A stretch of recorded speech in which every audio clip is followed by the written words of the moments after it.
I've heard a lot of people say, well, how are the kids going to be affected? And I was like, well, 1 in 3 kids right now are being raised in fatherless homes. So it's got to be better than them not having a father at all. Well, society definitely is no champion of righteousness, especially when we look at the dysfunctional homes, and the society is just itself is coming unglued and coming unhinged.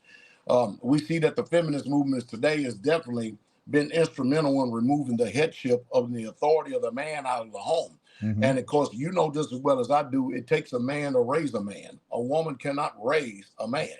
And so when you look at society, and then you turn around and you look at exactly what we're doing in restoring the biblical culture of the real, true family unit.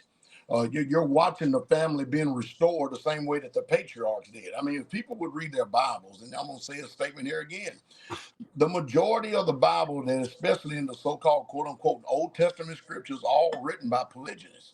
Christian men, I just started a brand new Facebook group called the Unplugged Christian Alphas. You hear me talk about the fact that 80% of the women are sleeping with 20% of the men right now, pushing the majority men out of the sexual marketplace. And I am passionate about helping men level up and move into that top 20% and become men of options. So if you're a Christian man and you want to pursue excellence, join the Unplugged Christian Alphas on Facebook. It's 100% free, and I'll see you on the inside. Some of the greatest icons that it was in the book, such as Abraham, Jacob, Moses, Elkanah, Gideon, Solomon. Solomon. You can go on. The majority of those scriptures were all written by polygynous people. And so if they believe that the Most High Yah has a problem with it, they're sadly mistaken. So the problem is that when you have Western monogamous society is trying to bring forced monogamy upon the people, which I actually believe is totally 1% against what the scripture says, we're looking at what happens, and we're looking at what is in front of us when you look at a society that is given forced monogamy. And since it's forced, you're watching the destruction of it. And we all can tell that the end of the Western domination in this world is quickly getting ready to come to an end.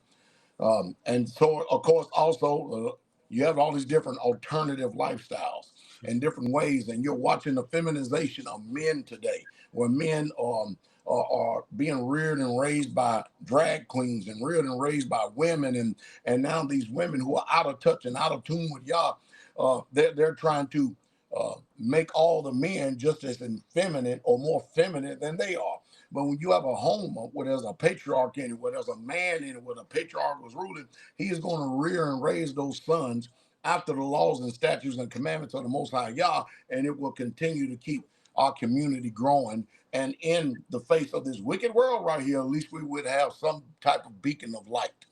If you enjoyed this clip and you want to watch the whole episode, click here. Don't forget to subscribe to my channel before you leave. And down pinned to the top comment, you'll find all kinds of useful links to my website, my book, and other things.